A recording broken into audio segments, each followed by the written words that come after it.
ராயபுரத்தில் சுபேர்கான் 10 தபால் வாக்குகளை வாங்கியிருக்கிறார். அதிமுகவின் ஜெயக்குமார் 7 தபால் வாக்குகளை வாங்கியிருக்கிறார்.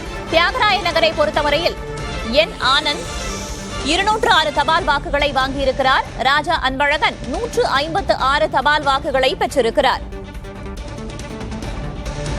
தபால் வாக்குகள் தற்போது எண்ணப்பட்டுக் கொண்டிருக்கின்றன. அதன் முடிவுகளை நாம் தொடர்ச்சியாக பார்த்து வருகிறோம். அந்த வகையில் தியாகராய நகரில் தாவேகாவின் பொதுச் செயலாளர் ஆனந்த் போட்டியிட்டார். அவர் 206 தபால் வாக்குகளை பெற்றிருக்கிறார். ராஜா அன்பழகன் 156 தபால் வாக்குகளை பெற்றிருக்கிறார். 19 தொகுதிகளின் தபால் வாக்கு எண்ணிக்கை முன்னணி நிலவரங்கள் நமக்கு வெளியாகி இருக்கின்றன.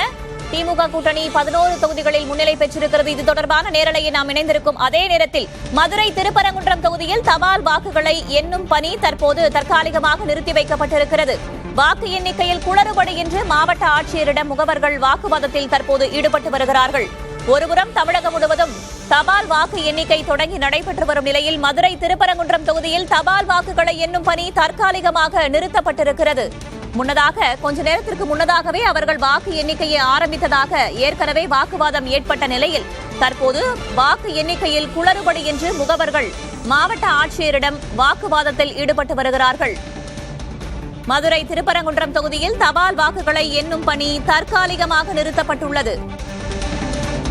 வாக்கு எண்ணிக்கையில் குளறுபடி என்று மாவட்ட ஆட்சியரிடம் கட்சி முகவர்கள் வாக்குவாதம் செய்து வருகிறார்கள். கூடுதலாக உள்ள கட்சி முகவர்களை வெளியேற்ற மதுரை ஆட்சியர் உத்தரவு பிறப்பித்திருக்கிறார். அண்மை செய்தியாக நாம் பார்த்துக் கொண்டிருக்கிறோம். அதனை பார்த்துக் கொண்டிருக்கும் அதே நேரத்தில் 20 தொகுதிகளில் தபால் வாக்கு எண்ணிக்கையின் முன்னிலை நிலவரங்கள் நமக்கு வெளியாகி இருக்கின்றன. திமுக கூட்டணியை பொறுத்தவரையில் 12 தொகுதிகளில் முன்னிலை பெற்றிருக்கிறது. முன்னதாக 3 தொகுதிகளில் முன்னிலை பெற்றிருந்த அதிமுக கூட்டணி தற்போது 5 தொகுதிகளில் முன்னிலையில் உள்ளது. தமிழக வெற்றிக் கழகத்தை பொறுத்தவரையில் 3 தொகுதிகளில் தபால் வாக்கு எண்ணிக்கையில் முன்னிலையை பெற்றுள்ளது.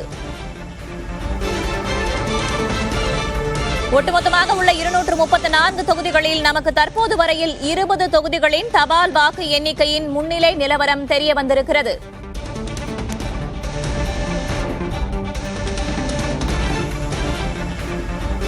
முன்னதாக 3 தொகுதிகளில் தபால் வாக்கு எண்ணிக்கையில் முன்னிலை பெற்றிருந்த அதிமுக தற்போது 5 தொகுதிகளாக அதிகரித்திருக்கிறது. 5 தொகுதிகளில் அதிமுக கூட்டணி தற்போது தபால் வாக்கு எண்ணிக்கையில் முன்னிலையை பெற்றுள்ளது. திமுக கூட்டணியை பொறுத்தவரையில் 12 தொகுதிகளில் முன்னிலை பெற்றிருக்கிறது. தமிழக வெற்றிக் கழகம் 3 தொகுதிகளில் முன்னிலை பெற்றுள்ளது. திமுக அதிமுக 121 தொகுதிகளில் நேரடியாக மோதும் நிலையில் யாருக்கு முன்னிலை கெடப்போகிறது, அதேபோல யாருக்கு வெற்றி வாய்ப்பு பெறப்போகிறார்கள் என்பது போன்ற பல்வேறு கேள்விகள் எழுந்திருக்கின்றன. அதற்கான ஒரு முன்னோட்டமாக நாம் பார்த்துக் கொண்டிருக்கிறோம் தபால் வாக்கு எண்ணிக்கை. 21 தொகுதிகளின் தபால் வாக்கு எண்ணிக்கை முடிவுகள் நமக்கு வந்திருக்கின்றன. முன்னணி நிலவரங்களை நாம் பார்த்துக் கொண்டிருக்கிறோம். அதிமுக கூட்டணி முன்னதாக 3 இடங்களிலிருந்து 5 இடங்களாக உயர்ந்த நிலையில் தமிழக வெற்றிக் கழகமும் தற்போது 4 தொகுதிகளில் தபால் வாக்கு எண்ணிக்கையில் முன்னிலையை பெற்றிருக்கிறது. திரையில் நாம் பார்ப்பது திருச்சி மேற்கு தொகுதியில் அமைச்சர் கே நேரு போட்டியிட்டிருந்தார். அவர் 4261 தபால் வாக்குகளை பெற்று அவர் சற்றே பின்னடைவை சந்தித்திருக்கிறார். இதைவிட அதிகமாக தமிழக வெற்றிக் கழகத்தின் வேட்பாளர் பெற்றிருக்கிறார் என்பதுதான் செய்தி. 23 தொகுதிகளின் முன்னிலை நிலவரத்தை நாம் பார்க்கிறோம். தபால் வாக்கு எண்ணிக்கையில் திமுக கூட்டணி முன்னதாக 12 தொகுதிகளில் முன்னிலை பெற்றிருந்த நிலையில் தற்போது அது 11ஆக குறைந்திருக்கிறது. தமிழக வெற்றிக் கழகம் 7 தொகுதிகளில் தபால் வாக்கு எண்ணிக்கையில் முன்னிலையை பெற்றிருக்கிறது. அதிமுக கூட்டணி 5 தொகுதிகளில் தபால் வாக்கு எண்ணிக்கையில் முன்னிலையை பெற்றிருந்த நிலையில் தற்போது அது 6ஆக உயர்ந்திருக்கிறது. கிட்டத்தட்ட அதிமுக 6 தொகுதிகள், தமிழக வெற்றிக் கழகம் 7 தொகுதிகளில் தபால் வாக்கு எண்ணிக்கையில் முன்னிலையை பெற்றிருக்கின்றன. முன்னதாக 12 தொகுதிகள் என்ற நிலையில் தற்போது அது 1 குறைந்து திமுக கூட்டணி 11 தொகுதிகளில் முன்னிலையை பெற்றிருக்கிறது. தற்போது நாம் பார்த்து வரும் அனைத்துமே தபால் வாக்கு எண்ணிக்கைதான். அதாவது வீட்டிலிருந்தே அவர்கள் தபால் வாக்குகளை பதிவு செய்திருந்தார்கள். அதோடைய முன்னிலை நிலவரத்தை தான் நாம் பார்த்துக் கொண்டிருக்கிறோம். இது முழுவதுமாக முடிந்த பிறகு நமக்கு வாக்குப்பதிவு இயந்திரத்தில் மக்கள் கொடுத்த தீர்ப்புக்கான அந்த வாக்கு எண்ணிக்கை ஒவ்வொரு சுற்றுகளாக நடைபெற தொடங்கும்.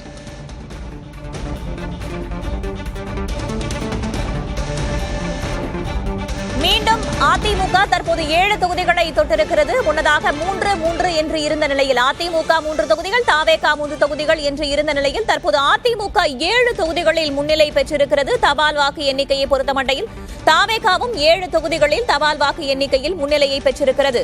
முன்னதாக 11 தொகுதிகள் என்ற நிலையில் தற்போது திமுக கூட்டணி 12 தொகுதிகளில் முன்னிலையை பெற்றுள்ளது.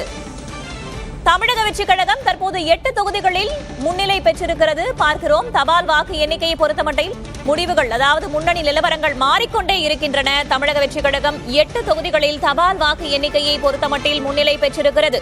அதிமுக கூட்டணி 6 தொகுதிகளில் தபால் வாக்கு எண்ணிக்கையில் முன்னிலையில் உள்ளது. திமுக கூட்டணி 12 தொகுதிகளில் தபால் வாக்கு எண்ணிக்கையில் முன்னிலையை பெற்றுள்ளது.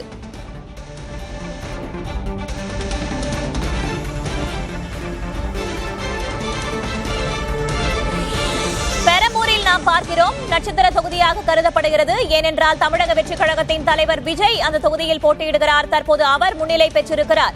விஜய் பெற்றுள்ள தபால் வாக்குகளின் எண்ணிக்கை 507. அவரை எதிர்த்து போட்டியிட்ட திமுக வேட்பாளரான ஆதிசேகர் 272 வாக்குகளை பெற்று சற்றே பின்னடைவை சந்தித்திருக்கிறார். தபால் வாக்கு எண்ணிக்கையில் பெரம்பூர் மற்றும் திருச்சி கிழக்கு 2 தொகுதிகளில் போட்டியிடுகிறார் தமிழக வெற்றிக் கழகத்தின் தலைவர் விஜய். அந்த வகையில் பெரம்பூர் தொகுதியில் தபால் வாக்கு எண்ணிக்கை தொடங்கி நடைபெற்று வருகிறது.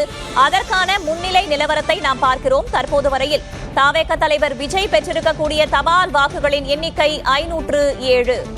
திமுக சார்பில் போட்டியிட்ட ஆதிசேகர் 272 வாக்குகளை பெற்று சற்றே பின்னடைவை சந்தித்திருக்கிறார் தபால் வாக்கு எண்ணிக்கையில்.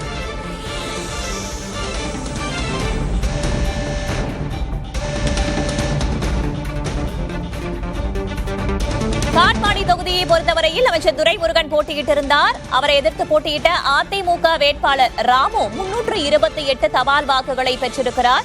210 தபால் வாக்குகளை பெற்று பின்னடைவை சந்தித்திருக்கிறார் துரைமுருகன். திமுகவின் பொதுச் செயலர் அமைச்சராகவும் இருப்பவர் துரைமுருகன். அவர் காட்பாடி தொகுதியில் மீண்டும் களமிறங்கி இருக்கிறார். அவர் தற்போது சற்றே பின்னடைவை சந்தித்திருக்கிறார்.